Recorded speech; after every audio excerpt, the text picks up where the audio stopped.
I now have the privilege and the opportunity to present the findings in the 2009 index.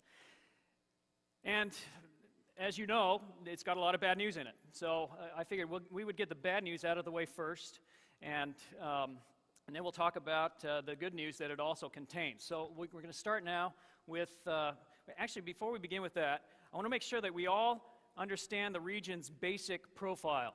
So here it is. We're a region of 40 cities, and we're spread over parts of 4 different counties. There are 2.5 million people who live in our region. The workforce is about 1.4 million jobs, give or take, and that's always a moving target. Here's a striking feature of our region. We have 40% of our residents were not born in the United States. They were born some other place. I would submit to you that this is a marvelous feature of our region. I cherish that aspect of Silicon Valley. We're a highly educated region. Over 40% of our population has a college degree, and 81% of us have high school diplomas. And so understand, when you compare that to other American regions, we're off the charts. It's very striking. This is probably directly associated with that.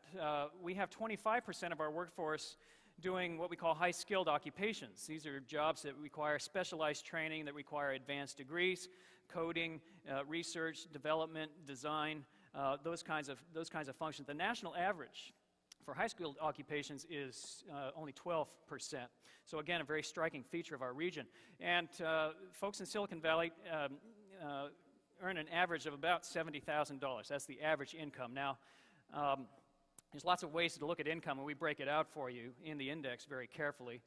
There's problems with averages. Everybody knows the Bill Gates problem, right? When Bill Gates walks into the bar, on average, the income of everybody in the bar goes up to about $1 million.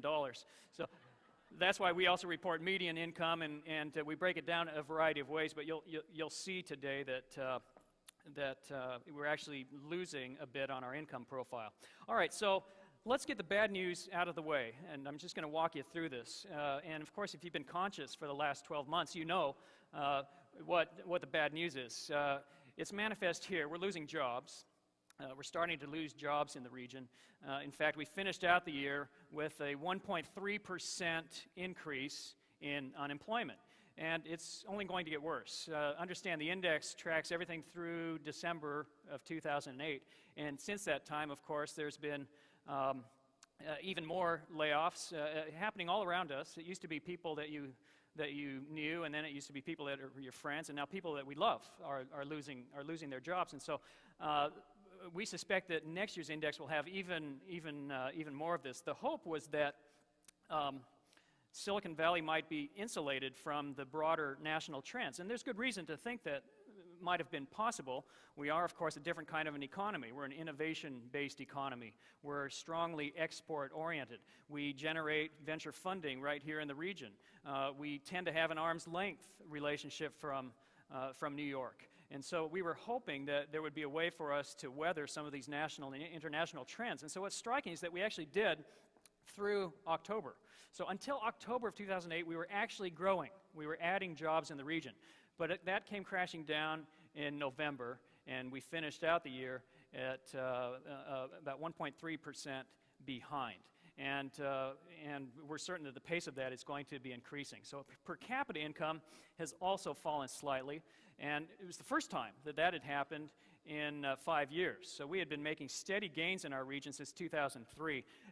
The national average has also been increasing. So against that, we have Silicon Valley falling off slightly. I want to say a word about our income profile in the region. The great hope is that we have a strong distribution, an even distribution. This is what economists look for when they measure the health of an economy and the health of the overall society. And that, frankly, had always been a strong spot for Silicon Valley, that we had vast numbers of people employed in the mid-range professions, and they become the spine or the backbone of our regional economy. Well, there's some interesting trends. You could say ominous trends. On the one hand, of course, people come to Silicon Valley and they do very well.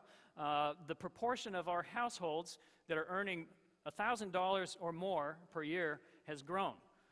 It's now 42%. That's a 5-point increase over the last 5 years.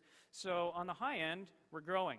On the low end, we're also growing, and this is striking. So households in Silicon Valley that earn $35,000 or less also increased over the last year, and that trend has actually been in place for a couple of years. And so what it means is that Silicon Valley is really developing what economists like to call the hourglass economy. A lot of folks on the top, a lot of folks in the middle, fewer folks, a lot of folks on the bottom, fewer people there in those mid-range professions. This has huge societal implications, and we'll be talking about that through the course of the day. Our housing has, of course, always been a difficult spot for Silicon Valley. We're the least affordable place for housing in California, and one of the least affordable in the country.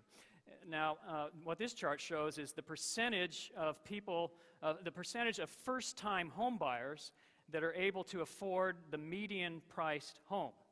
And that percentage has fallen. And so now 29% of our first-time home buyers can actually afford to buy a median-priced home, as opposed to 45% for the rest of the state. So that gives you a sense of how hard this is to do in Silicon Valley.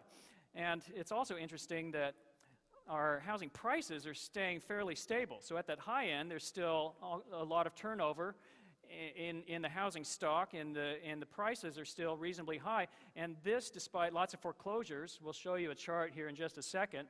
And in other California regions, the cost of housing, the housing prices are actually falling fairly dramatically. Not the case in Silicon Valley. So even despite all of this pain that we're describing, we're still a very high-cost region, and not enough of us are able to actually afford the medium-price home. So the mortgage crisis has finally hit the valley. And again, there was a lag effect here, but it's hit, and it's hit pretty hard. So here we were just going along with a very low foreclosure rate through 2004, 5, 6. In 2007, it started to spike up a little bit. Now let me show you what happened last year. There you have it.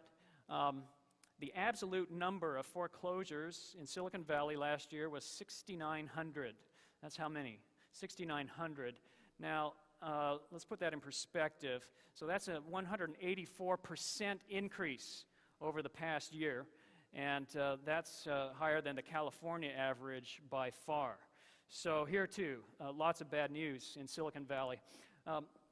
We care about insurance and who's holding insurance and how available it is.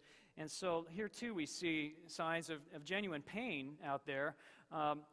This is an important trend that we'll need to track, I think, pretty carefully. It speaks to a fundamental restructuring of our economy. Corporations are actually moving to a different model. Certainly our Silicon Valley corporations are, but we're seeing this nationwide, which is they're actually trying to keep their head count low because they're facing tremendous competitive pressures in the global economy. And so they're moving to a model where instead of adding to their head count, they're doing a lot of contract work, hiring contract employees. I bet this applies to a lot of us here in the room today. So companies are looking for people who can do a precise task, and they will find that person and write out a contract with them, but they won't actually take them onto their workforce. They won't enter into an arrangement on benefits and so forth. And so we see this is only the tip of the iceberg, but last year people without employer-based health care increased 2.5%. It's also I think striking, alarming, that 10% of Silicon Valley residents are completely uninsured. So there's also bad news in the commercial real estate markets. Vacancies all over the place. For the first time, our net absorption rate fell, went into negative figures, and you're seeing this all around you. I want to talk for a minute about venture funding. So here is our here's a chart of our venture funding. Of course, that big spike happened in 2000, 2001. It's hard to believe, but that year we generated $120 billion in venture finance right here in this region. Of course, it was wacky. That was a wacky period of time. And if you take that year out of the model, you can see that the trend is actually just very normal and stable. It has incremental growth from year to year, and that's what we had been experiencing in 2008.